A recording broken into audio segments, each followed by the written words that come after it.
Hi, and welcome to episode 2 of the In the Wrong Bed podcast. I'm your host, Justin Weigler. With me, as always, is Jonathan Sokol. And we're taping now on Wednesday of round three, and we're just going into round four, actually. So all the round three matches happened today. Uh, Only a couple big surprises in the tournament. The first one, obviously, Brendan Dolan upsetting Gerwin Price Oh yeah. 4-2. That was I did not see that one coming on us. Yeah, there was inklings that something could happen after that Mickey Mantle Brendan Dolan match was so well played. So both of them were playing at the top of their games. Yeah, it was funny because as you watch the match go on, you keep thinking Gerwin Price is like, okay, he's gonna come around, he's gonna come. But it seemed like every time he gave Dolan even a small opportunity, he just ended up picking off a leg here and there, and you could see by his, I think like he had this look on his face that was just like, I can't believe this is actually happening. Oh yeah, he seemed stunned as it was going along and getting further and further into the match, and he still wasn't able to pull it Because I don't out. think he So actually, I don't think Price actually played that badly. It just that every time he even like missed a dart at double. Dolan ended up, had a, like a long out shot and he ended up hitting it. And it was just like, this happened again and again. So we got the opportunities that were given to him. But I think next round he's going to have even a higher standard, I would think, if he wants to get through. And because you get lucky to get those opportunities and you're good to take advantage of them, but you can't always bank on that. You kind of have to start scoring a little bit better yeah, to keep yourself in it. they both had about a 95 average for that match. So they were even in terms of the way that they were playing. I think Dolan just came through with a few more of the bigger checkouts. Yeah, and I think his lack of missed doubles actually helped his average as well. So that helps True, always keep true. your average up if you're not missing darts to double or you're hitting them, on first bang out. Nathan Aspinall is probably the other big surprise. And what was surprising to me is how lackluster he was. He just when he went out 3-0 to Ricky Evans, that's just you do not expect, Ricky Evans to win by margin. Yeah, Like yeah. For Aspinall to get shut out like that was definitely another, yeah, pretty big shocker for this tournament. So, he hasn't been playing particularly well recently, so I guess I shouldn't be as surprised as I was. But you're always surprised. I mean, he was number 6 in the world. Like that's not, you expected him to put up a little bit of a fight, and he always does. It was just he just clearly was off. He just didn't have it. I mean, this happens in yeah, darts sometimes, right? Sometimes you can tell, and it's also a good way to live bet, by the way. Some days you just tell they don't have it, and Aspinall did not good enough. Like he wasn't even all that great. I just think he was good enough that game. yeah, yeah. You're definitely right about the live betting and seeing. Sometimes it's almost you're able to see someone mentally start to break down a bit, especially after one or two shots may not go their way, and that you can tell they're thinking that maybe they don't have it, and that's when good time to pounce potentially on the opponent. So Yeah, you saw the upset with Michael Smith today, definitely, and his loss. He to Dobie, like he could tell he was just like, I can't get into top gear, and at this stage, and when you're playing the top players, you need to be in pretty much your A game all the time. Your B game doesn't win at this stage of a world championship. You can get away with that in the early rounds, but yeah. you can't get away with that right now. No, and Dobie deserves a lot of credit. He's averaged one of the highest tournament averages so far, and he continued to play well today, and yeah, showed that Michael Smith wasn't on the same level in that match. Yeah, and unfortunately, I mean, I took his over on the 180s as a bet. It was Oh, over nine yeah. and a half, and there wasn't enough sets for that to go around for him to get there. Actually, I I didn't think he know. was probably get there. As good as decent as he was scoring, he wasn't hitting a bunch of 180s today. But him on through. So let's start actually talking about all the matches that are coming up starting tomorrow for round 4. Williams is about plus 180 right here, and I kind of like him at this. Me too. And I kind of like him to maybe, if not win outright, maybe even cover the set. I think it's plus what do we have here? It's Plus plus 1.5. plus 1.5, plus 105, I think I have. Yeah. So I think this is going to be close. Like Damon had a like his game, I mean I think his experience got him through today more than anything. But like his average was not where it typically is. No, he's felt inconsistent, and it has felt like he's been sort of squeaking by up to this point, and uh, it does seem like he's vulnerable to someone like Scott Williams coming in and knocking him off in this fourth round. So, Yeah. I mean, the interesting thing is what I also noticed on that line is actually the two set play. And a lot of times there's in particular, if there's a big favorite, they'll say minus 2.5, maybe minus 150 or something like that. It was the case of Gary Anderson, Boris Krichmar there. I mhm. think it went off minus 170, which Anderson did cover the 2.5. But if you actually like Krichmar on that side, um, and the odds are he's not going to beat Gary, someone like that by a big margin. You know, like if you like him to cover 2.5, take over 5.5 sets at like it was at minus 125. You're getting a lot better value for your bet there. And I mean, the odds of him beating Gary Anderson 4-1 or 4-0 are not very poor, I would say.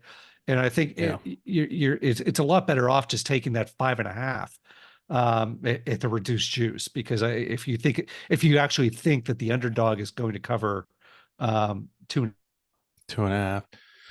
Yeah, that's something I'm and going a to half set. definitely be looking at more after you've pointed that out. And I think that's a, a great point to let everyone know. It really gives you a little more value on betting that they'll cover the 2.5, and you're just taking that small percentage shot that maybe they do actually come out and win 4-0-4-1. But I think Mhm. the value you're getting on the over 5.5 bet is more than the percentage of them actually winning 4-0-4-1. Yeah. So yeah, I mean, I think we both seem to, as we both like Scott Williams in this. Definitely. He's been Yeah. playing decent, and had a, you know, he's good, but he sometimes can just his form just falls off for a little bit in the match. I mean, today he won on a 151 out, but they were going to be almost at a tiebreak, going to a tiebreak at that point. Like, and he shouldn't like Barry, but not great.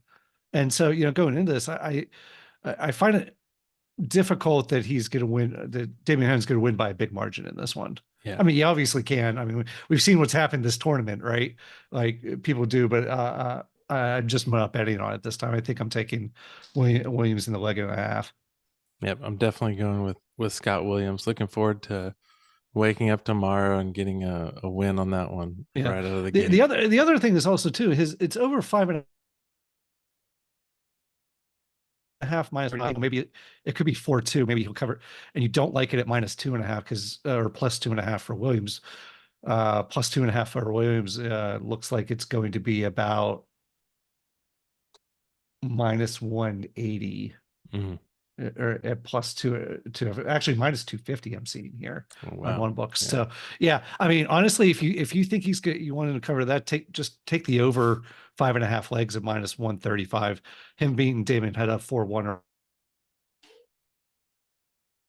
4-0 is probably, that's by far the better bet, I think, on that. Yeah. No, I agree with that. And then, so the second match, Daryl Gurney, Jake Chisnell. I actually think Gurney's been playing pretty well this tournament. He seems to really just be, he's actually been quite consistent, which has impressed me actually from him. Yeah. His form's been, left something to be desired this year, but he's actually playing really well right now. He is. He's actually got a higher tournament average than Chisnall so far. And So yeah, once again, I am liking the underdog in this one in Daryl Gurney. Yeah, and also look at your books because right now I have on DraftKings, Daryl Gurney's only about getting plus 125, but I got him at plus 150 over at Caesars. Ooh, Yeah, so I kind of I think I might like him to actually pull the upset on this one. I tend to like underdogs anyways in darts because there can be so much variance. Uh, but at plus 150, I think he's going to win probably more, I think, than probably it is if you just look at their like seasonal averages. Um, then I kind of like I just think Gurney's playing well right now. That he's probably he's better than 40% to pull this one out. for Let's just say sure. that. This one feels like a 50-50 match to me when you factor in the way Gurney's been playing recently, and Chisnall gets the respect from some of that historical average being a bit higher than Gurney, but Gurney feels like he's on the right track here Mhm. Exactly. Um, Interesting. We're actually agreeing on everything this week. so far. So far. So far. So now there's an interesting one is now you got Rob Cross and Johnny Clayton. So Johnny Clayton actually looked pretty decent today. Um, but taking out Ratasky, and I think he was an underdog to Ratasky today. Um, I want to say that one was close to even, but he might have been a slight underdog. yeah. Yeah. Underdog. He's actually getting plus 175 against Rob Cross.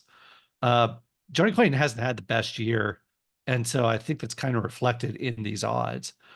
I It's tough because I really like the way Rob Cross is playing right now. He's just been He, his average has been consistently high.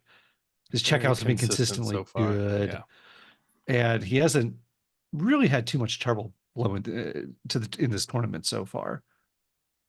Yeah. This one, I'm definitely taking Rob Cross. I'm going to lay the -1.5 sets to get bring the juice down a bit. I think he wins this one 4-2, 4-1 over Johnny Clayton. Johnny Clayton was decent, but his tournament showings from what I've watched so far, I haven't been as impressed. I don't think he's at his top level right now, and Rob No, he's Cross had some seems to issues this be year. there. Yeah, apparently Johnny's had some family issues this year. Has kind of taken his mind away from the bit. Had a big effect on his year this year. Yeah, And Rob Cross, it seems to be pretty locked in. He's won a couple tourneys this year. Like he hasn't won a major yet, but he won a couple European titles during the middle of the year where he was looking really good. And I agree with you. I actually like him to win at margin on this game. I think right now it's him -1.5, -115 yeah, at DraftKings.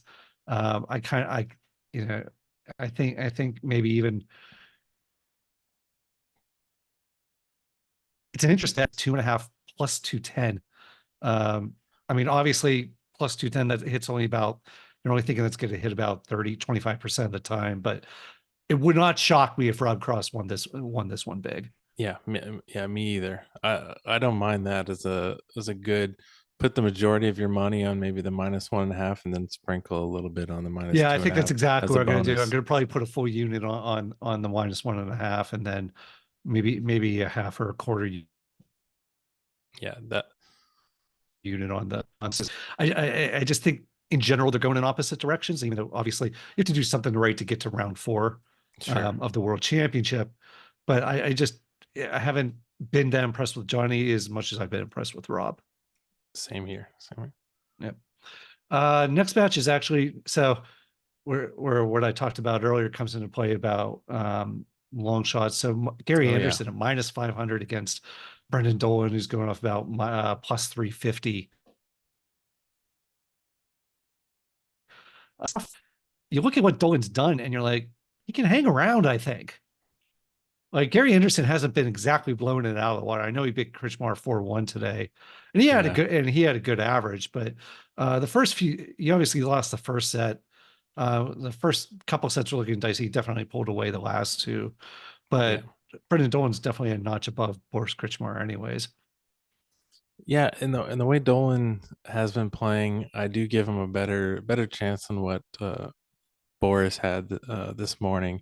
So, like you were talking about before, I do like betting the over 5.5, hoping Dolan can at least pull off two sets against Gary Anderson. You get a little more value than betting that Yeah, plus two and a exactly. half. So right now, this is a perfect example. So right now he's plus 2.5 sets. Dolan's plus 2.5 sets minus 140, or over 5.5 sets minus or I'm sorry, over 5.5 sets plus 105.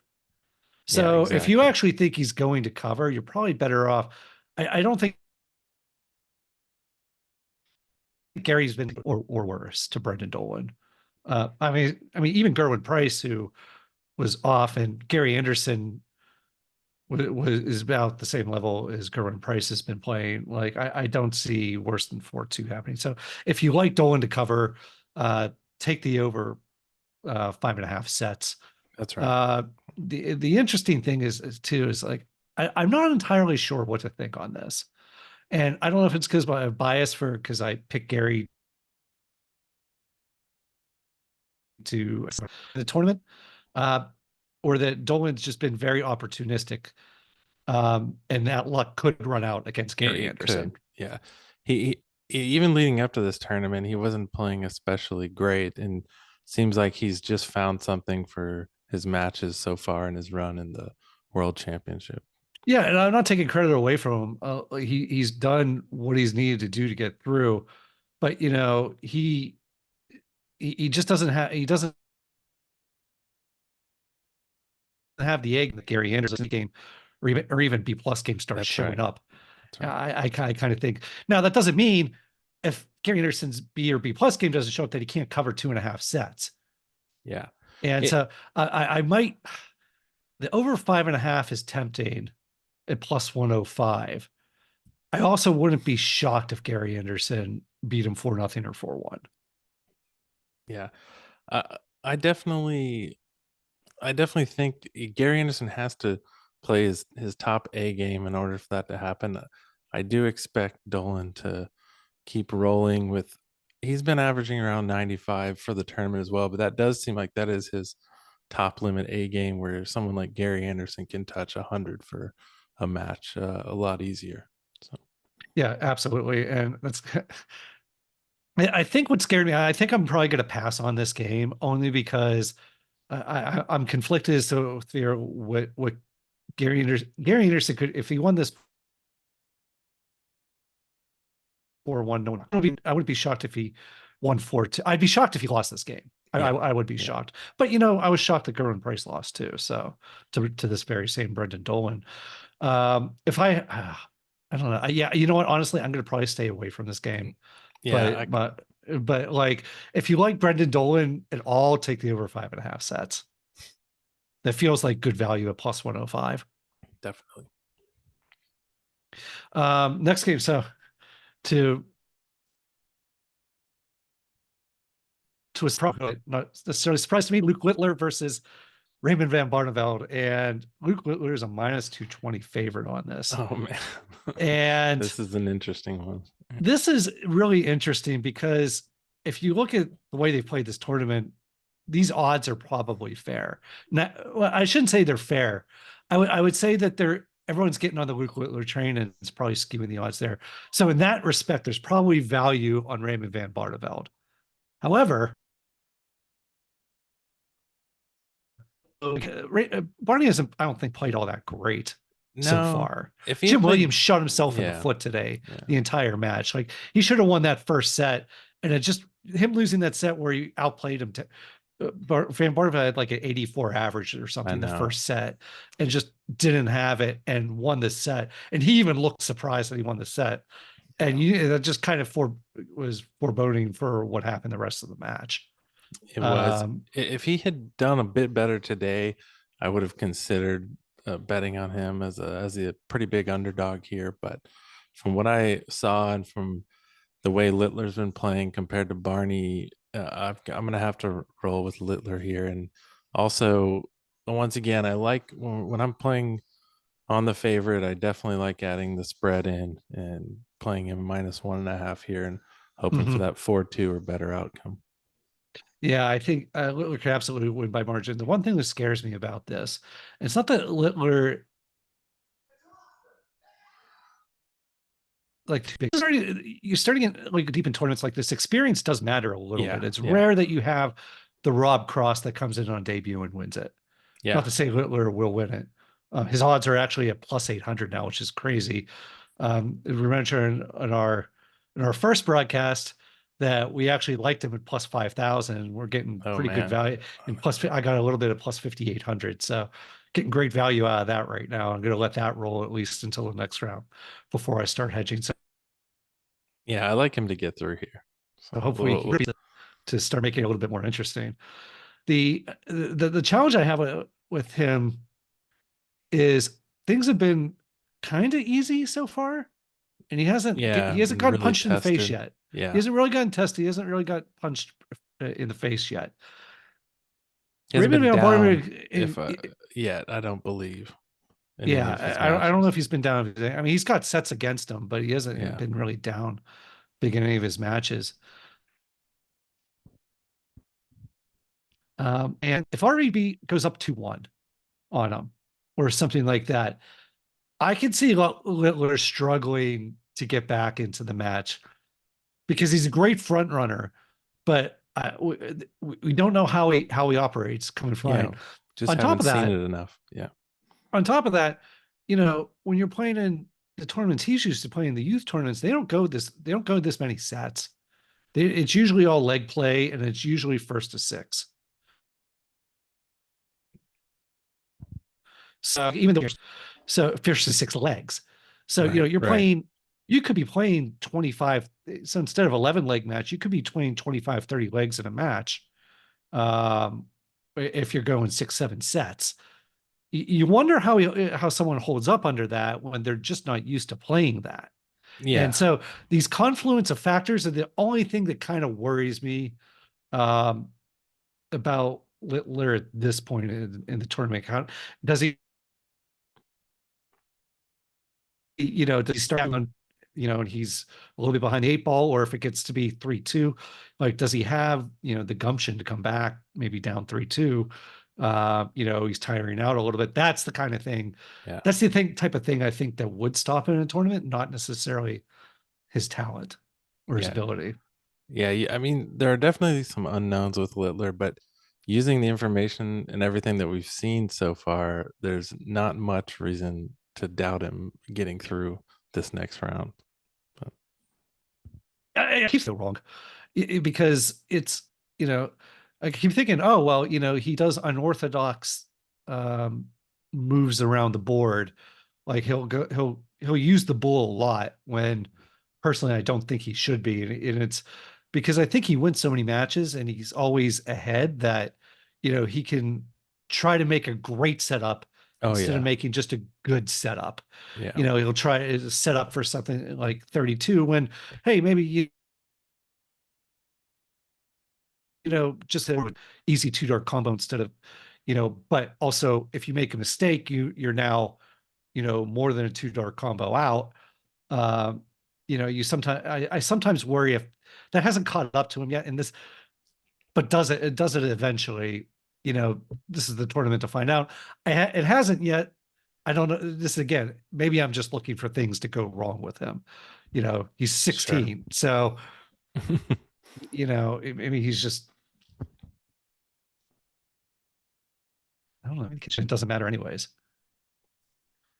It might not. It reminds me of when you were talking there about when you're playing golf as a youngster, you're going for everything, taking risks. That's kind of the way that he's playing, being a little more risky with some of the checkouts or the setups, like you mentioned. And then later on, you start to realize there's smarter, safer ways to play. But if you've got the skills to pull it off, then Yeah, and he it's the same does. type Yeah, of bravado that he would do things like that, and then for as sure. time wears on, uh, you know, he'll set up in more important moments, something maybe a little differently than he used to. But it honestly, it's just been fantastic watching him during this turn, just start Definitely. trucking around to see. A lot of And if fun. you're, and by the way, if you're a player on the PDC right now, you got to be frightened that this kid is 16 and doing this type of level, and I know. always gonna get better. And you know, at this point, if, you know, he keeps on this trajectory, I can't see him not winning the thing within 3 years. Yeah, yeah. They definitely need to be looking out for him. That's for sure. He's Yeah, I mean, made himself known during this tournament. yeah, I mean, people really in the darts community knew how good he was just by seeing what he was doing on the youth and challenge tours and being able, even you probably saw him. I know he played Modus a couple matches. Oh yeah, yeah. I did check him out during his It's week impressive there. watching him there too. Yeah. So it's yeah, yeah. This is going to be, it's going to be fun. I'd love to see him match up. I think he would play. I'm sure he would play in the next round. I got to look at that quarter. But there's a reason why he's only 8-1 to win this. A lot of people are on it, and he's gotten relatively favorable draws. Um, you know, RVB's not the strongest draw, I don't think. Hmm. Like Yeah, it's a good he can spot for him. absolutely get through this. So then on to our final match, Luke Humphreys versus Joe Cullen. So Oh yeah. Humphreys is a massive favorite right now. Like he is minus 330, Cullen plus 235 on DraftKings. Um, Interestingly, it's actually becoming close to an ARB. It's minus 250 on Caesars. If you look at your other books, there might be something that's close, but clearly someone's looking at Luke Humphreys. Something incredibly interesting happened though. His pre-tournament were 325 or 300. He was going, you could get maybe 350. Hmm. His odds right now are 350. Wow, no We're change. now in the fourth round, and his odds have not changed, which means they don't think he's playing as well as probably he should be playing. Yeah, Right now, I don't MVG is the either. tournament favorite. That makes sense to me. This is one where I do like Cullen in this match. With the value that you're getting is for him as an underdog.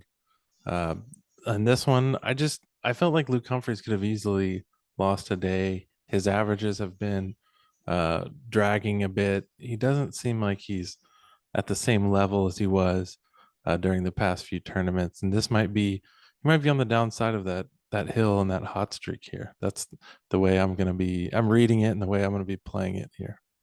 Yeah, I'm kind of looking at that as well. I mean, you know, you look at the average seasonal averages too. I mean, obviously Humphreys is a lot better than Cullen. That's what's driving a lot of these odds. But I really like Cullen's played well this tournament and isn't in good form really because in this tournament. And Humphreys had won like 20 out of his last 21 Yeah. matches or something Yeah. like that. So obviously going in different directions. But now we're getting to the point where I don't think Collins should be this big of an underdog. Like Yeah. he can win this game more than 1/3 of the time, Yeah. which is what the odds are giving him. Actually giving him about 30%. I think he wins this game maybe 40% of the time, 35, 40% of the time. Right. Yeah. Another way to Oh, look at this too, if you think it's going to be close, like over 5.5 sets is minus 130. yeah, I could definitely see playing that one on this match because I have some reservations that Cullen may not be able to pull this off. I kind of wish it was someone else going against Humphreys that I felt a little better about and really hammer the money line on that one. So for Cullen, I could see Humphrey squeaking by and playing it as a over 5.5 might be the way that I end up doing this. But either way, I'm definitely looking for Cullen to at least make this fairly close.